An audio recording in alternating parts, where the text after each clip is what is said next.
समय था, हरिनगर गांव के बाजार में रौनक लगी हुई थी। लोग इधर-उधर आ जा रहे थे, दुकानों पर चहल-पहल थी। जग्गू हलवाई अपनी दुकान पर बैठा हुआ गर्मा गर्म पकौड़े तल रहा था।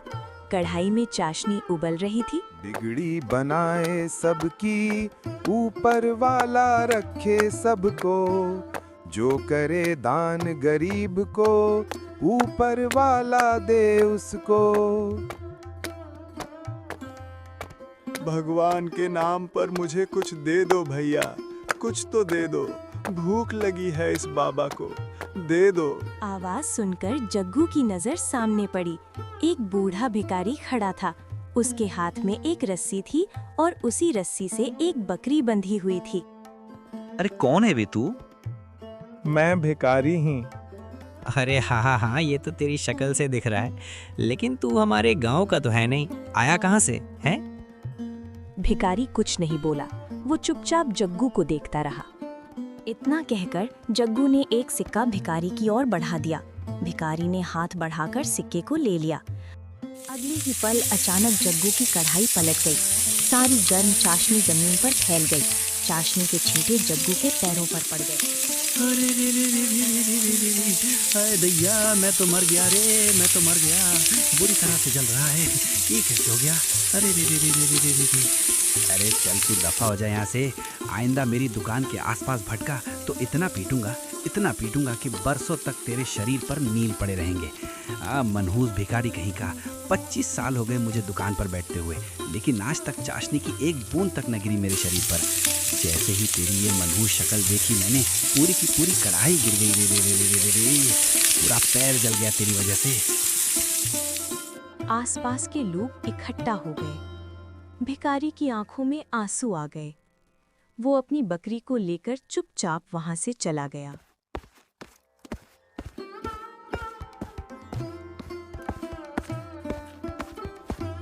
हाँ, देखा तूने?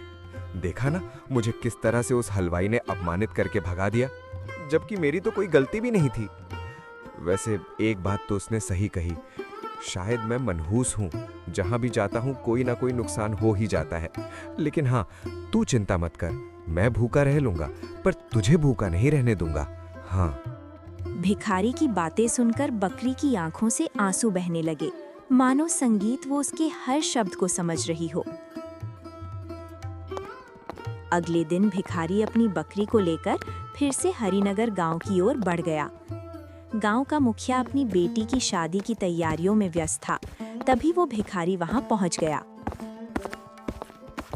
भगवान के नाम पे कुछ दे दो, मुझे कुछ दे दो, बड़ी भूख लगी है। मुखिया की नजर भिखारी पर पड़ी। उसके साथ बकरी देखकर वो चौंक गया।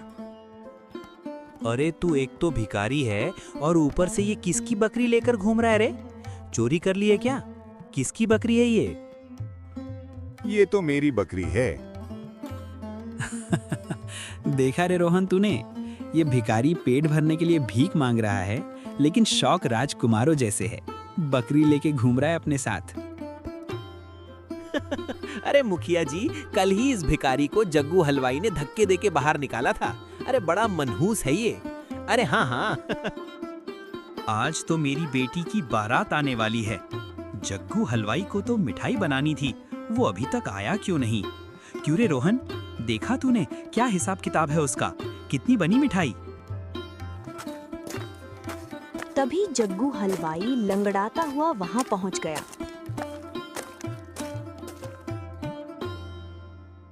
भिखारी को देखकर वो क्रोधित हो गया। तू यहाँ? अरे मुखिया जी, आपने इसे अपने घर में आने की अनुमति कैसे दे दी? ये मनहूस भिखारी है, मनहूस। इसकी वजह से कल गरम चाशनी की कढ़ाई मेरे ऊपर गिर गई। इसे तुरंत बाहर निकालिए, बड़ा मनहूस किस्म का आदमी है ये। अरे नहीं रे जग्गू, जरूर तुझे कोई गलतफहमी हुई है। अरे इसमें बेचारे इस भिखारी का क्या दोष? क्या इसने कढ़ाई अपने हाथ से पलटाई थी क्या? तू भी कैसी कैसी बातें करता है। सुनो भाई, आज मेरी बेटी की बारात आने वाली है। तुम वहाँ बैठ जाओ, देख रहे हो वहाँ कोना पकड़ लो। मैं तुम्हारे लिए कुछ खाने का इंतजाम करवा देता हूँ। शाम को भोजन करके ही यहाँ से जाना, समझ गए? बात मान लो मुखिया जी, बहुत बड़ी गलती कर रहे हो आप। बात मान लो मुखिया जी, बहुत बड़ी गलती कर रहे हो आप। अरे जग्गू, अब बस भी कर। ये अंधविश्वासों पे भरोसा मत कर। मैं इन बेकार की बातों पर विश्वास नहीं करता। बेटी की शादी है, शुभ दिन है, दान पुण्य करना चाहिए भाई। इतना कहकर जग्गू वहां से चला गया।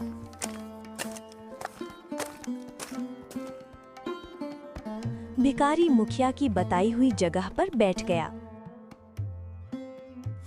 देखा, आज तो मेरी किस्मत खुल गई। इतना सम्मान तो शायद मुझे अपने जीवन में कभी नहीं मिला होगा।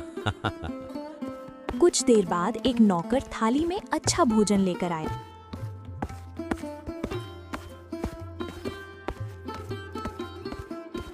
भिखारी के सामने रख दिया। भोजन देखकर भिखारी की आंखों में चमक आ गई और उसके मुंह में पानी आ गया।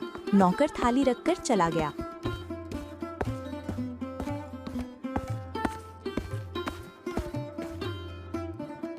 हाँ, वाह वाह वाह वाह वाह, इतना स्वादिष्ट भोजन तो शायद मैंने अपने जीवन में नहीं खाया होगा।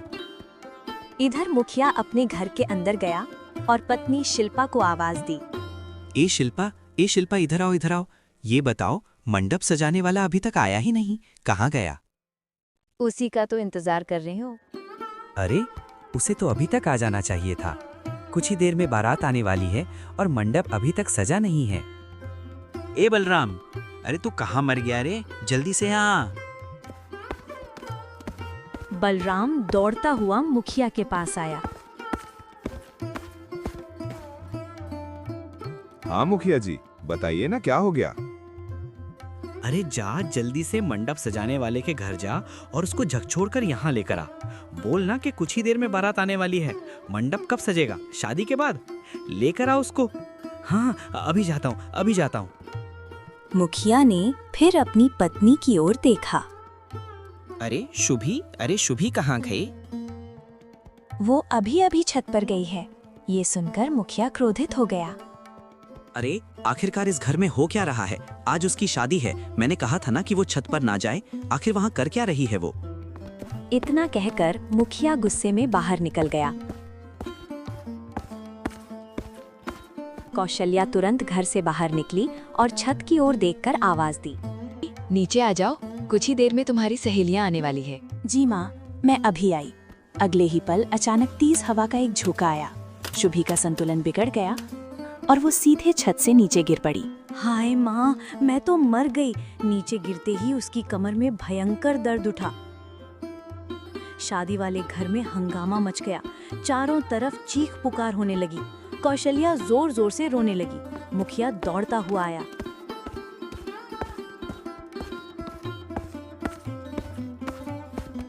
हे कौशल्या, क्या हो गया? क्या हो गया कौशल्या, क्या बात है? शुभी नीचे आ रही थी, लेकिन ना जाने कैसे छत से गिर गई। अरे खड़े खड़े शक्ल क्या देख रहे हो? जाओ जल्दी से वैद्य को बुला कर लाओ, जल्दी जाओ। वैद्य वहां पहुंचा और शुभी का इलाज करने लगा। हाँ देखिए, अच्छा हुआ है कि ज्यादा गंभीर चोटें नहीं हैं, वरना जान भी जा सकती थी। लेकिन इस हालत में इसका विवाह तो अभी फिलहाल नहीं हो सकता। विवाह को टालना पड़ेगा। तभी जग्गू हलवाई दौड़ता हुआ वहां पहुंचा। अरे मुखिया जी, मैंने कहा था ना उस भिखारी को शरण मत दो। आपने सबसे पहले अपने नौकर से थाली सजाकर भोग लगा दिया उसको, लेकिन आपने मेरी बात नहीं मानी। हो गया दान पुण्य। अब समझ में आया कि ये कितना मनहूस है। लेकिन आप तो कह रहे थे आप इन बातों पर विश्वास नहीं करते। ये सुनते ही मुखिया का गुस्सा फूट पड़ा। मुखिया सीधे भिखारी के पास गया।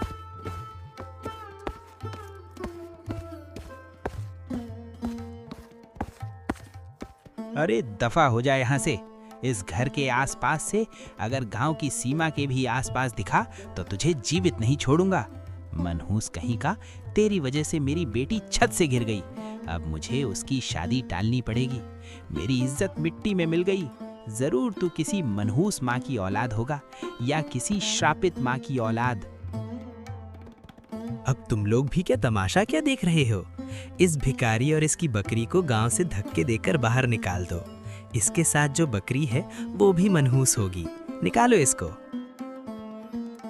भिखारी की आंखों से आंसू बहने लगे। गांव वालों ने भिखारी को पीटना शुरू कर दिया। भिखारी ने अपनी बकरी को बचाने की कोशिश की। अरे बस करो, कम से कम इस बेचारी बकरी को तो मत मारो। उसका क्या दोष है? उसको मत मारो उसको। लेकिन गांव वालों ने कोई रहम नहीं किया। उन्होंने भिखारी और बकरी दोनों को धक्का देकर गांव की सीमा से बाहर निकाल दिया। भिखारी अपनी बकरी को लेकर जंगल की ओर बढ़ने लगा। काफी देर चलने के बाद बकरी थककर रुक गई। भिखारी ने उसे देखा। मैं जानता हूँ कि तुझे भूख लगी होगी। उसने बकरी को एक जगह बिठाया और पास से कुछ पत्ते तोड़कर उसके सामने रख दिए। बकरी आंखों में आंसू लिए पत्ते खाने लगी। हे ऊपर वाले, देखा तूने? मुझे लगा था कि जिंदगी में पहली बार मुझे सम्मान मिला है, लेकिन यह भी मेरी भूल थी। मुखिया की बात शायद सही थी। मुझे जन्म देने वाली माँ भी जरूर मनहूस होगी। इतना कहते ही बकरी मियाने लगी, जैसे वो बहुत कुछ कहना चाहती हो। भिखारी देर तक बकरी से बात कर रहा था।